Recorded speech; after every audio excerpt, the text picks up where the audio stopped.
Assalamualaikum warahmatullahi wabarakatuh. Bismillah, salatu wassalamu ala rasulillah wa ala alihi wa man walah. La hawla wa la quwata illa billah. Pemirsa ZA Official dan yang lainnya, gimana kabarnya? Semoga senantiasa dalam keadaan sehat walafiat dan juga dalam lindungan Allah Subhanahu wa taala. Ketemu kembali bersama kami di studio. Kita akan bahas yang sedang merayakan, yang sedang berspesial ria di bulan ini, apa yaitu di bulan Rabiul Awal. Ada apa ya kira-kira ya? Nanti kita tanya sama narasumber kita nih. Ustaz, gimana kabarnya Ustaz Zainal? Alhamdulillah. Masya Allah, sehat Ustaz ya? Sehat walafiat. Dan sehat walafiat, juga keluarga dan tim Ustaz, insya Allah subhanahu wa ta'ala.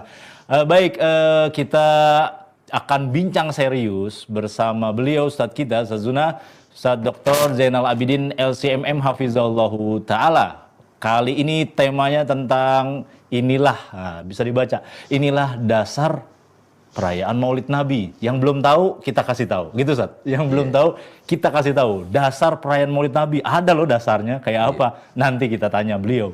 Baik, di bulan Rabiul Awal, hampir nggak kalah seru dengan Ramadan, Ustaz. Puasa, terus juga Syawal dengan Idul Fitri, terus Zulhijjah ya Ustaz ya, dengan Idul Adha, Haji, Kurban. Ini luar biasa besar-besaran yang semua kita ngaku cinta kepada Rasulullah SAW. Nah Ustaz, sebenarnya ini tanggal kelahiran Nabi itu sahih Ustaz, 12 Rabiul Awal Ustaz. Itu gimana Ustaz?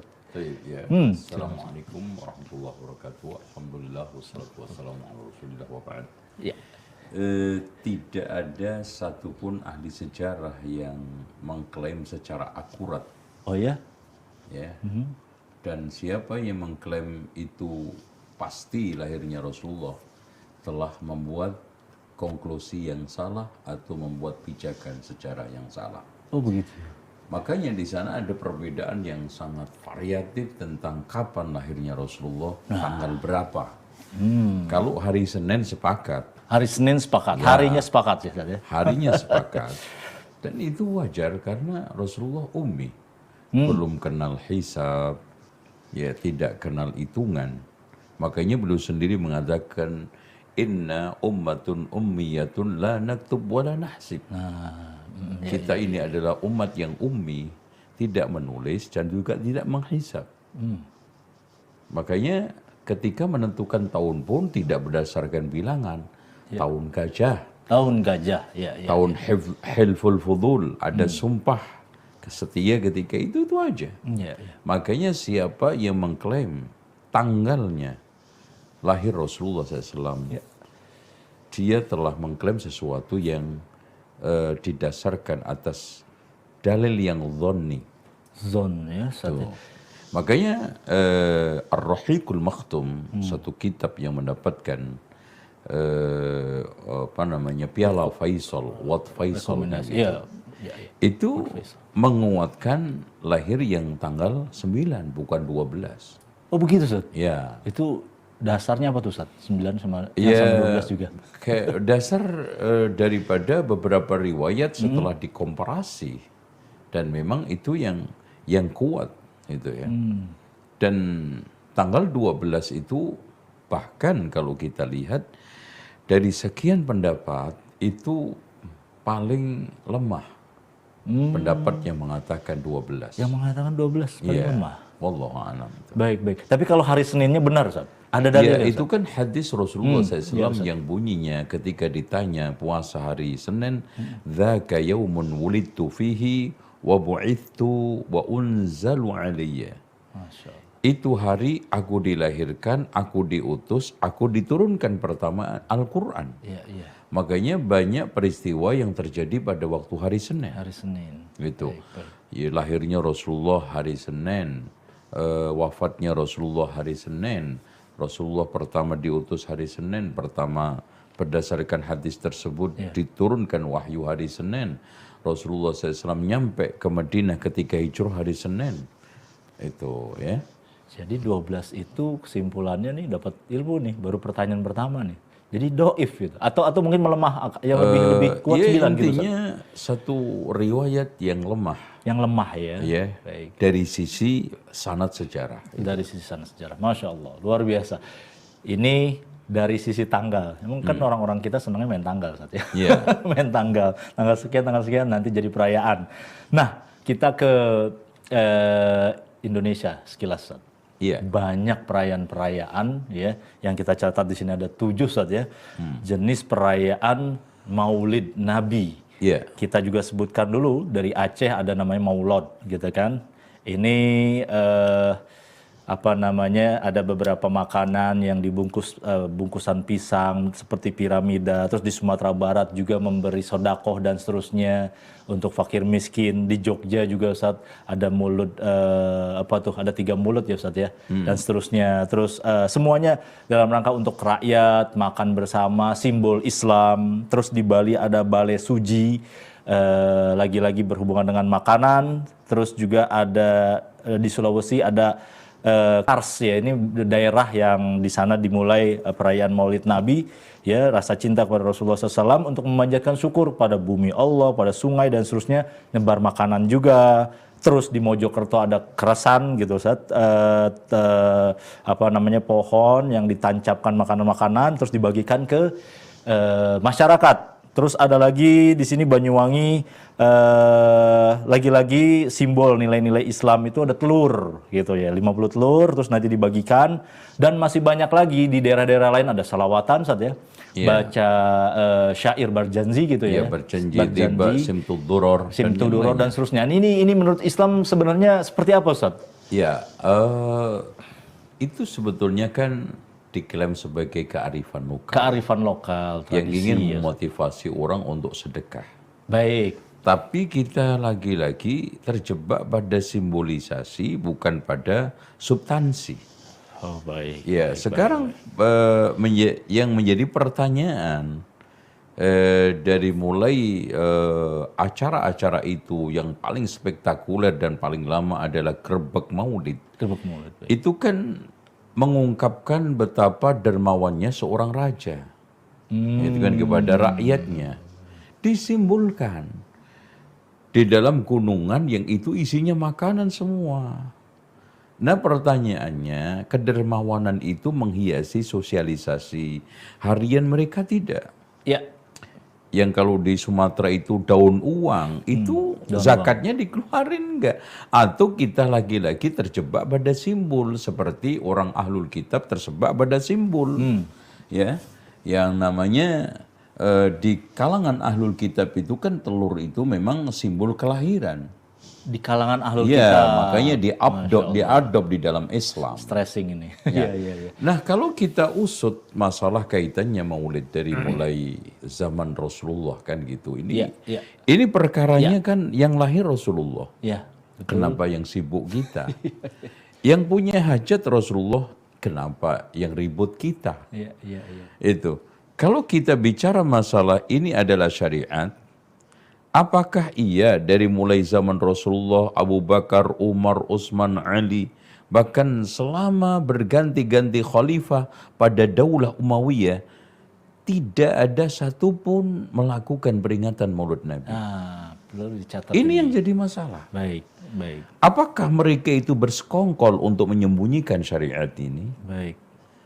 Atau mereka menutupi syariat ini, atau ada syariat susulan? Iya. Karena fakta sejarah kalau kita bicara, peringatan Maulid Nabi itu baru menyeruak pada Daulah Fatimiyah pada tahun 361 Hijriah yang dilakukan oleh Lidinillah itu ya. Itu aja ya. Jadi tidak ada lagi selain orang itu. Berarti 300 Ustaz ya, tahun 300. Iya, tahun 300 61 361. Bani Fatimiyah itu siapa Ustaz? Bani Fatimiyah adalah kelompok yang sekarang ini membentuk daulah dari orang-orang Syiah Rafidhah. Bahkan berbagai macam kekuatan Ahlul Bait yang sekarang condong kepada Syiah itu membentuk daulah tersebut. Tujuannya apa ya Ustaz? Ya tujuannya ya, mereka ingin mengakseskan Rafidhah itu sendiri dan Syiah itu sendiri. Itu. Nah, kalau dikorelasikan dengan ada hadis Nabi ya Ustaz ya, yang ayat terakhir ketika Islam itu sempurna Ustaz, itu sahabat Nabi yang diskusi dengan Yahudi Ustaz ya.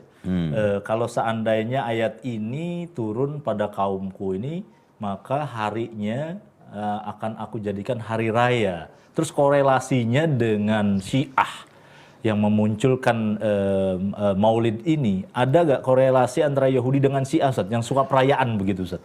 Nampaknya.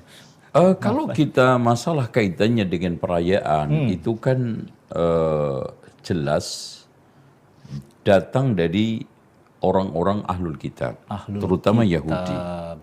Makanya ketika turun ayat Al-yawma akmaltu lakum dinakum wa atmamtu alaikum ni'mati wa raditu lakumul Islam madina. Itu orang Yahudi datang kepada Umar. Wahai Umar, ada satu ayat. Kalau ayat itu turun kepada kami, harinya saya jadikan perayaan. Itu. Jadi kalau kita itu usut-usut, ini semua berangkat dari tasyabuh. Dari peniruan, dari adopsi dari agama lain. Dan perlu ketahui bahwa Mu'iz lidinillah tadi, Khalifah Daulah Umayyah yang jelas punya stressing kuat kepada Syiah, itu ini orang yang paling terpengaruh dengan filsafat Yunani, gitu loh. Iya, sehingga dialah yang menggagas banyak maulid. Ada maulid Nabi, ada maulid Fatimah, ada maulid Ali, macam-macam. Gitu. Dan itu dijadikan sebagai wahana untuk kolaborasi antara raja dengan rakyat. Dijadikan sebagai media. Memang kumpulnya raja dengan rakyat itu di hari-hari peringatan-peringatan tersebut itu sakral, eksotik, dan merupakan satu pertemuan yang ditunggu-tunggu oleh semua masyarakat. Apalagi makanannya kan gitu. Orang dari masa ke masa itu kan makanan itu nomor satu. Problem makanan itu utama. Makanya Nabi Adam terusir dari surga juga gara-gara makanan kan gitu. Bubar karena makan. Berarti kayak tadi tasyabuh Syiah, tasyabuh sama Yahudi. Nah, Syiah ini banyak bikin perayaan Ustaz. Nah, sebenarnya tujuannya untuk pertemuan rakyat, dan sampai ke sini nih Ustaz, sampai sekarang kepada kaum muslimin. Apa bumbu-bumbu atau dalil-dalil yang mereka kutip untuk menguatkan sehingga sampai merayakan seperti ini Ustaz? Di awal mereka itu hanya sekedar kebiasaan yang tidak mencoba untuk membenarkan dengan dalil. Gak ada satupun, terutama al-Mu'iz lidinillah, itu gak pernah ada singgungan dengan dalil. Dan gak pernah mereka itu membenar-benarkan dengan dalil. Namun di generasi setelahnya, berikutnya, apalagi sekarang, itu banyak mencoba untuk mengkait-kaitkan dengan dalil, kan gitu. Ya, di antara dalil yang paling sering mereka putar ulang adalah tadi itu, ketika Rasulullah SAW ditanya puasa hari Senin. Itu hari aku dilahirkan, tapi kan itu aku hari diutus. Aku juga diberikan wahyu Allah turun, aku juga mati. Kan gitu. Kenapa nggak dikasih peringatan kematian sekalian? Setiap hari Senin gitu. Iya. Terus kemudian perkara agama sesakral ini, sekolosal ini, masa iya Jibril tidak menyampaikan kepada Rasulullah yang itu adalah wahyu dari Allah Subhanahu wa Ta'ala, dan bandingkan hanya sekedar kotoran yang ada di bawah sandal Rasulullah yang beliau tidak tahu bahwa itu najis, diberitahu Jibril. Itu. Bukan sekarang kita semata-mata laukana khairan la sabaquna ilaihi. andaikan itu baik, maka Rasulullah akan mendahului. Bukan itu stressing kita. Baik. Stressing utama pertama kita kan seperti ini. Kalau itu merupakan satu kebaikan kolosal dan sakral, kenapa Rasulullah SAW tidak memberitahu kepada kita? Ya, ya, ya, ya. Tidak diberitahu oleh Abu Bakar, Umar, Utsman, Ali. Tidak juga diberitahukan oleh sekian ribu sahabat dan sekian ribu tabi'in. Ada Imam Al-Bukhari, Baik. ada Imam Malik, ada Imam Abu Hanifah, ada Imam Ahmad, ada Imam Muslim, bahkan ulama-ulama kutubus sittah, bahkan tis'ah. Tidak ada satupun yang eksplisit apalagi implisit menjelaskan tentang dasar-dasar pijakan maulid Nabi. Sementara Rasulullah SAW sangat gamblang mengatakan alaikum bisunnati. Kalau tidak wa sunnatil khulafair rasyidin al-mahdiin. Dan hadis ini Masya Allah dikeluarkan oleh Imam At-Tirmidzi, ditutup pakai apa? Iyyakum wa muhdatsatil umur fa inna kulla muhdatsatin bid'ah fa inna kulla bid'atin dhalalah wa kulla dhalalatin finnar. Seakan Rasulullah memberikan konklusi kepada kita, apapun yang tidak diajarkan oleh Rasulullah dan tidak ditetapkan menjadi dasar-dasar agama atau kaidahnya oleh Khulafaur Rasyidin, maka termasuk muhdats, diada-ada. Dan sudah diprediksi, Ustaz, ya? Iya, itu kan gampang untuk disimpulkan. Nah, oleh karena itu, kalau kita sekarang lanjutkan, kalau itu baik, kenapa Rasulullah nggak memberitahu kepada kita? Khulafaur Rasyidun juga Abu Bakar, Umar, Utsman, Ali. Madzhabul arba'ah juga. Kita tidak bicara masalah sekarang murid-muridnya ya. Ya, imam. Ya. Kenapa tidak memberitahu? Apakah mereka bersekongkol sepakat untuk menyembunyikan syariat dan itu merupakan suatu presiden? Karena Rasulullah SAW dikatakan oleh Allah apa? Ya ayyuhar rasul balligh ma unzila ilaika min rabbik. Wahai Rasul, sampaikan semua apa yang telah diturunkan kepadamu dari wahyu Allah. Makanya Rasulullah SAW sendiri menegaskan dalam hadis Muslim kan. Ya. Lam yakun nabiyyun qabli illa kana haqqan alaihi ayyadulla ummatahu ala khairin ya'lamuhu lahum wa yunziruhum ala syarrin ya'lamuhu lahum. Masya Allah, ini tegas. Tidaklah ada satu nabi pun sebelumku melainkan punya kewajiban untuk menyampaikan semua kebaikan yang dia ketahui untuk umatnya dan semua keburukan yang membahayakan untuk umatnya. Nggak ada yang ditutup-tutupin. Iya, nggak ada satu perkara yang itu memasukkan orang ke dalam surga ditutupi, ditinggalkan, tidak disampaikan, nggak mungkin. Kalau Rasulullah Shallallahu Alaihi Wasallam tidak mengetahui, oke. Terus tidak bersekongkol untuk menyembunyikan juga tidak. Iya. Ada potensi yang ketiga kan malas. Artinya Rasulullah, Abu Bakar, Umar, Utsman, Ali ketika itu tidak melakukan maulid karena malas. Atau kalau malas tidak, nggak suka. Ya, artinya maulid Nabi itu kebaikan, sakral, kolosal, tapi semuanya nggak suka. Nasallallahu al-afiyah. Atau tidak suka juga tidak.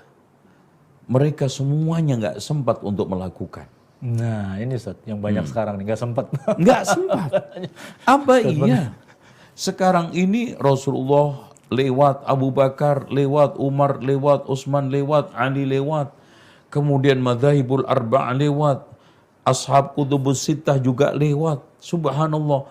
Khalifah-khalifah zaman Umayyah. Pertama, kedua, ketiga, keempat, kelima. Sampai Umar bin Abdul Aziz lewat. Bahkan pada dekade Abbasiyah yang pertama itu lewat. Nggak ada. Iya, iya, iya. Baru pada masa Al-Mu'izz lidinillah tahun 361 muncul. Itu dah. Cuma buat acara biasa bahkan tadi ya. Iya, makanya di sini kan kalau kita sekarang berbicara masalah tidak ada di zaman Rasul itu kan tidak ada kaedahnya. Ya. Mana sekarang kaidahnya? Tidak ada dalilnya. Mana sekarang dalilnya? Tidak ada contohnya. Mana sekarang pelaksanaannya?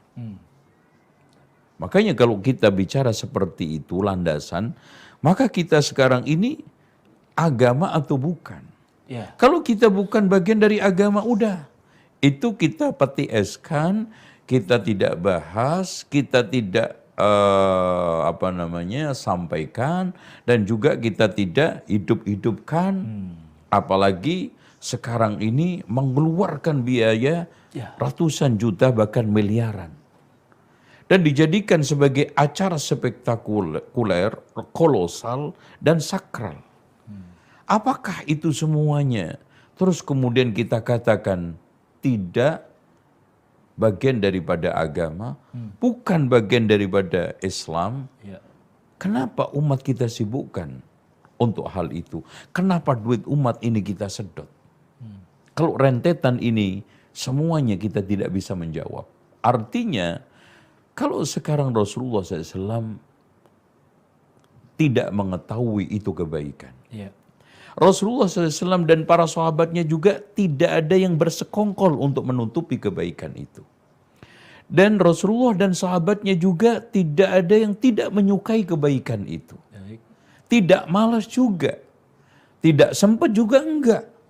Makanya yang sekarang paling patut untuk kita ucapkan adalah karena tidak ada kaedahnya, tidak ada dalilnya, tidak ada contohnya, sehingga Rasulullah SAW tidak memasukkan bagian daripada syariat, sehingga Rasulullah tidak mencontohkan, Rasulullah SAW juga tidak memberikan landasan, dan juga para ulama ahli sunnati wal jamaah yang hidup pada zaman khairun nas tidak punya kaedah tersebut. Masya Allah. Luar biasa. Nah, tadi dibilang gini Ustaz, kan nggak sempet. Ya itu kan Rasul. Kita kan umatnya, kita tahu diri dong. Masa Rasul yang mulai kita dong umatnya untuk wujud mencintai Rasulullah, maka kita rayakan itu. Iya, Kenapa seperti itu argumen yang sangat konyol ya. Karena kita ini kan sedang bicara masalah syiar, sedang bicara masalah landasan. Sedang bicara masalah itu apakah kebaikan punya landasan, punya dasar, punya akar, kan gitu. Ya. Lah kalau sekarang itu dijadikan sebagai ungkapan cinta kita kepada Rasulullah, cinta kepada Rasulullah itu kan harus beraturan. Ya, nggak bisa dong kan kita mencintai Rasulullah sesuka kita. Ya, bagian daripada ungkapan cinta saya kepada Rasulullah adalah saya jogetan dengan membaca sholawat. Kan nggak bisa seperti itu. Ungkapan cinta saya kepada Rasulullah membaca sholawat sesuka-sukanya, mau sholawat itu diajarkan Rasulullah SAW atau tidak. Nggak bisa kan. Karena kaidahnya Rasulullah SAW menegaskan man ahya sunnati faqad ahabbani. Baik. Siapa yang menghidupkan sunnahku maka telah mencintaiku. Baik. Jadi ada keterkaitan kuat antara ittiba dengan cinta. Itu kan gitu. Ya.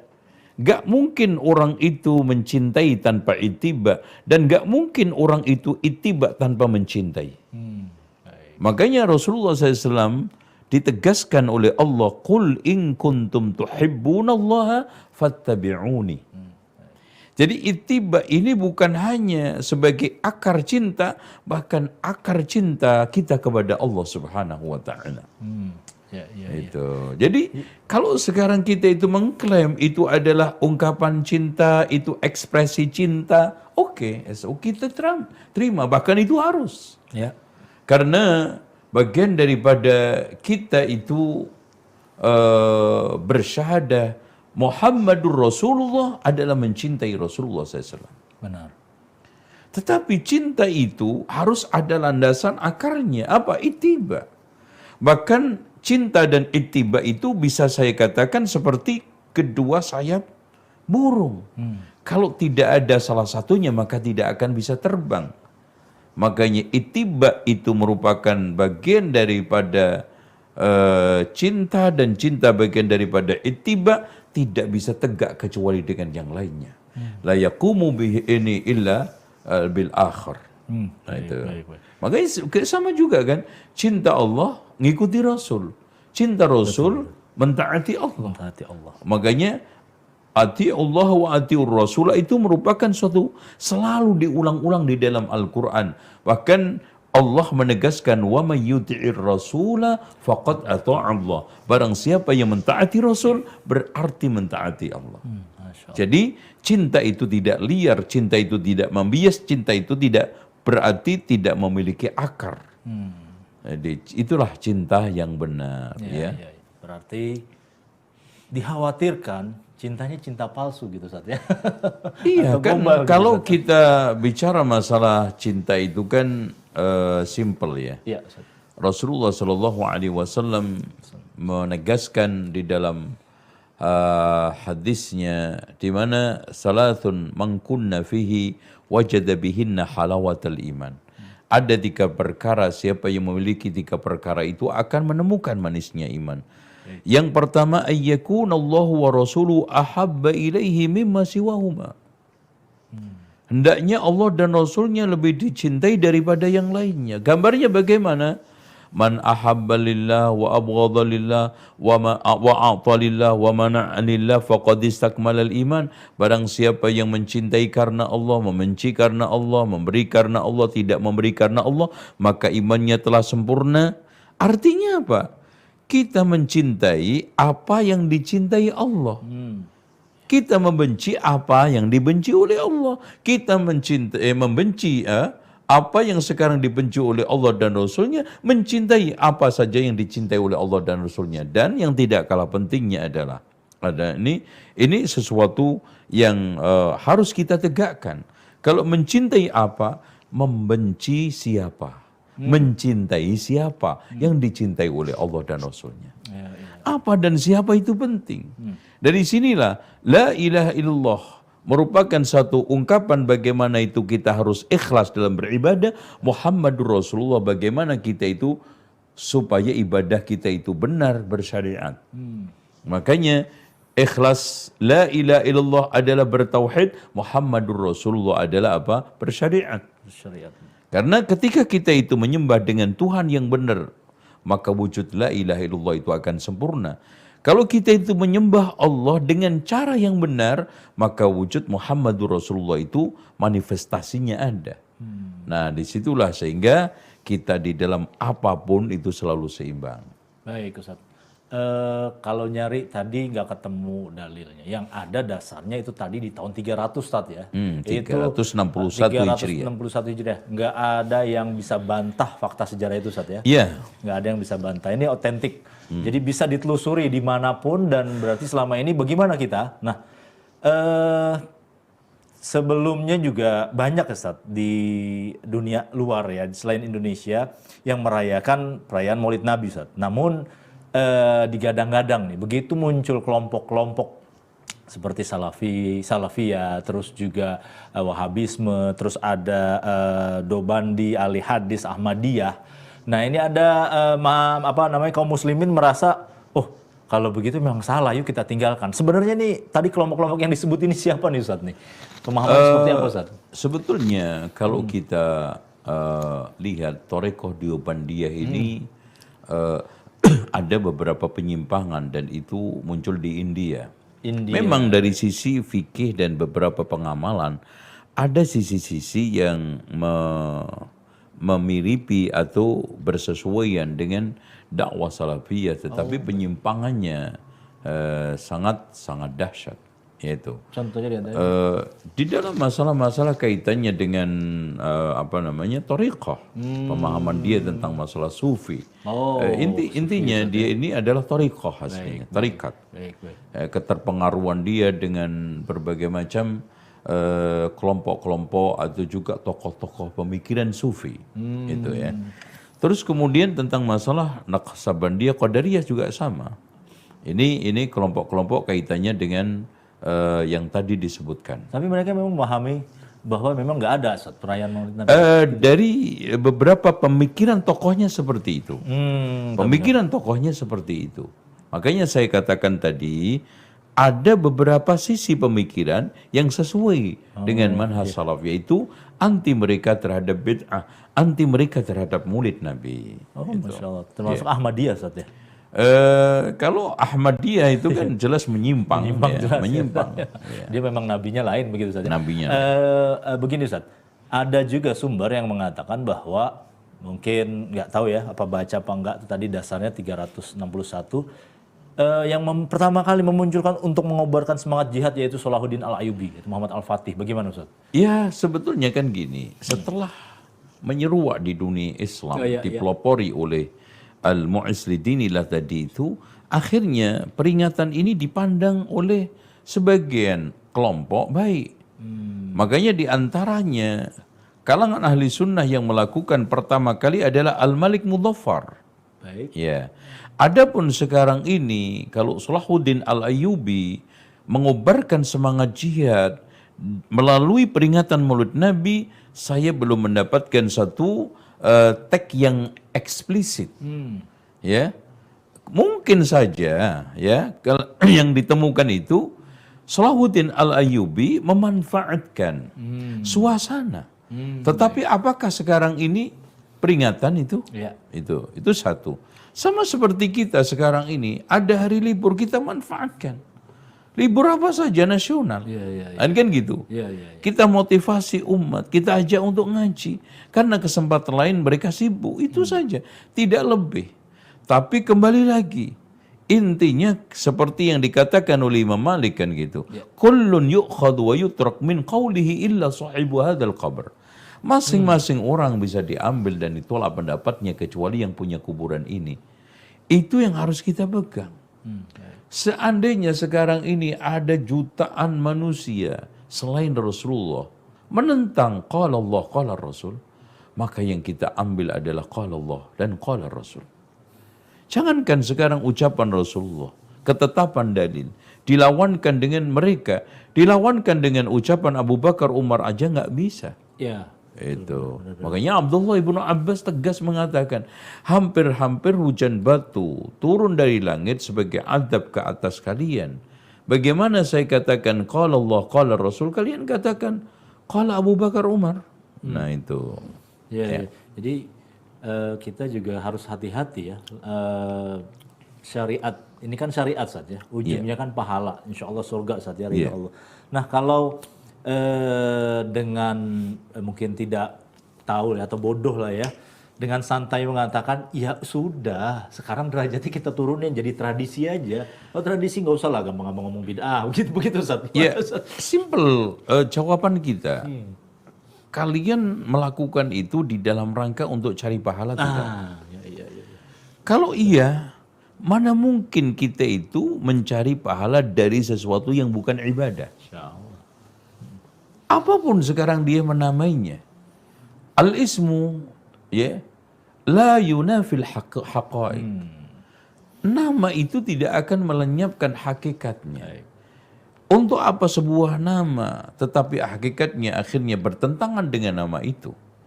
Contoh sekarang kita kasih nama minuman segar, minuman sehat, ternyata mabuk. Ujungnya apa? Khamr. Apapun namanya, dinamai dengan nama-nama yang gemerlap, itu bintang, mungkin whisky, mungkin kepala topi miring, dan yang lainnya. Ujungnya adalah apa? Mabuk kan gitu. Sekarang untuk apa kita sekarang tertarik dengan nama bunga macam-macam, tapi ujungnya adalah riba. Sekarang ngeles kan gitu. Itu namanya kalimatul haq yuradu bihal batil. Seperti yang dilakukan Khawarij kepada Ali. Ketika mengatakan inil hukmu illa lillah. Untuk apa? Menolak Ali. Begitu juga. Kalimat ini hanya ingin membenarkan kebid'ahan dia supaya bisa diterima orang awam. Kita hanya melakukan tradisi, kita hanya melakukan adat biasa seperti makan minum. Seperti berladang, bercocok tanam. Salahnya di mana? Gitu. Berarti memang awalnya juga kearifan lokal tahun segitu Ustaz ya, 300 sekian ya. Jadi bukan berdasarkan syariat ya. Main Ya ngadakan aja intinya kalau kita itu mencoba untuk mengkalkulasi berbagai macam kebid'ahan itu, Iya. awalnya adalah bergulir dari mulut ke mulut, kemudian dilaksanakan, apalagi dipelopori oleh tokoh, disenangi oleh awam. Berjalan bergulir tanpa adanya suatu kesengajaan. Nah kemudian setelah ada stressing yang meluruskan, baru mereka sibuk nyari dalil gitu aja. Iya. Beramal dulu baru nyari dalil. Iya, itu yang seperti itu tuh udah hampir merata pada semua praktek kebid'ahan. Jadi memang agama kita sebenarnya mengajarkan ilmiah ya Ustaz ya. Ilmiah, terus juga apa-apa itu harus tegak lurus di atas dalil dulu, baru kita amalkan begitu Ustaz. Ya intinya kan gini ya, kita di dalam masalah tradisi budaya itu bukan anti. Iya. Permasalahannya kenapa kita itu mengupas, membahas. Kita itu tidak anti budaya, tidak memerangi budaya, tetapi jangan sampai setiap tradisi budaya ini diklaim Islam. Ya. Kemudian nanti menjadi beban agama Islam. Akhirnya apa? Ini Islam bisa meledak nanti. Ajaran yang ada asli aja, itu umat tidak kuat semuanya melaksanakan. Itu? Ya. Kalau sekarang kita tanya, apa ada sekarang satu orang yang bisa mengklaim, mengamalkan semua syariat? Tidak ada. Kecuali Rasulullah, Abu Bakar, Umar, Utsman, Ali, dan mereka yang sudah dijamin oleh Allah masuk surga. Kita ini semuanya tidak ada yang bisa menjamin semua syariat telah kita amalkan. Udah gitu kita bebani tradisi syariat. Ini apa? Budaya. Tambahan. Coba. Iya. Pasti nanti ada yang dikorbankan. Ya lagi-lagi yang dikorbankan pasti syariat. Ya. Bukan hanya dikorbankan, nanti dikata-katain. Itu ajaran trans, itu budaya Arab, macam-macam. Sehingga lagi-lagi yang disakralkan, yang didukung, yang disupport, yang disosialisasikan, bahkan disiarkan adalah tradisi. Kemudian supaya mendapatkan pembenaran dan pengikut dibumbu-bumbui dengan tadi. Dalil-dalil dikit. Ya, karena ibarat kata mereka kan ini bir boleh bintang botolnya, tapi diisi kopi teh. Kan salahnya di mana, kan gitu. Masya Allah, luar biasa. Jazakallah ya Ustaz. Nah, berarti Ustaz, untuk mengisi ya amalan sesuai sunnah di bulan Rabiul Awal ini apa aja Ustaz? Oh, Masya Allah ya. Rabiul Awal adalah bagian dari bulan-bulan Islam 12. Ya. Aktivitas kita di dalam bulan itu seperti yang dilakukan Rasulullah. Ya, Rasulullah SAW menegaskan, Allah berfirman, "Man adali waliyan faqad adantuhu bil harb." Siapa yang memusuhi kekasihku, waliku, maka aku akan izinkan berperang dengannya. Wa ma taqarraba ilayya 'abdi bi syai'in ahabba ilayya mimma aftaradtuhu alaih. Tidaklah ada sesuatu yang digunakan seorang hamba mendekatkan kepadaku paling aku cintai dibanding hal-hal yang saya wajibkan. Masya Allah.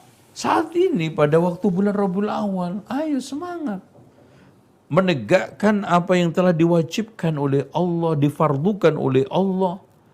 Yang itu adalah pilar dasar untuk menjadi waliullah. Man adali waliyan tadi. Salat berjamaah wajib, menunaikan zakat wajib ya. Ya, di sana kemudian wa ma yazalu 'abdi yataqarrabu ilayya bin nawafil hatta uhibba diyat. Ya. Kalau kita ngeklaim cinta Allah, cinta Rasul tadi itu. Tidaklah seorang hambaku terus-menerus mendekatkan kepadaku dengan yang nafilah, maka aku akan cintainya. Tuh. Jadi meraih cinta itu bukan sekarang ini dengan cara-cara yang tadi. Caranya yang paling bagus, paling tepat adalah setelah kita menegakkan kewajiban agama, menjalankan berbagai macam amalan nafilah. Wa idza ahbabtuhu, ketika aku mencintainya, kuntu sam'ahu alladhi yasma'u bihi. Aku menjadi pendengarannya dia ketika mendengar. Artinya pendengaran ini akan diilhami oleh Allah untuk mendengar hal-hal yang benar. Pendengaran ini akan dibikin tenang oleh Allah di dalam hal-hal kaitannya dengan mendengarkan yang mendatangkan ridha Allah, cinta Allah, kebaikan-kebaikan. Wa basarahu alladhi yubsiru bihi, dan aku menjadi pandangannya ketika aku melihat, ketika dia melihat. Ya. Artinya penglihatan dia ini Masya Allah ya, diarahkan, dibimbing oleh Allah kepada kebaikan, kepada ridha Allah, kepada melihat hal yang sekarang ini halal. Dikuatkan oleh Allah untuk itu. Dan dibikin oleh Allah kuat untuk menghindari, memandang hal-hal yang diharamkan. Dan seterusnya, wa yadahu allati yabtishu biha, dan aku menjadi tangannya ketika dia itu bekerja. Wa rijlahu alladhi yamshi biha, dan aku menjadi kakinya, artinya tangan kakinya untuk usaha kebaikan, untuk menjalankan kebaikan, untuk mengejar ridha Allah Subhanahu wa taala. Itulah yang dikatakan oleh Rasulullah, al-muslim man salimal muslimuna min yadihi wa lisani wa yadihi, lisan dan tangannya. Itu. Jadi kalau kita jalankan seperti ini, itu jelas Banyak. Rabbul Awal itu akan ma'mur dengan kebaikan.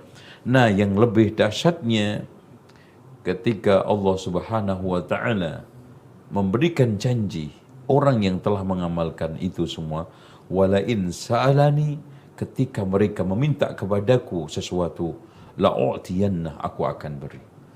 Wala in ista'adzani, kalau minta bantuan kepadaku, la'u'idhannahu, aku akan berikan bantuan. Ini wali Allah. Masya Allah. Ini mereka orang yang menegakkan setiap saat sepanjang bulan.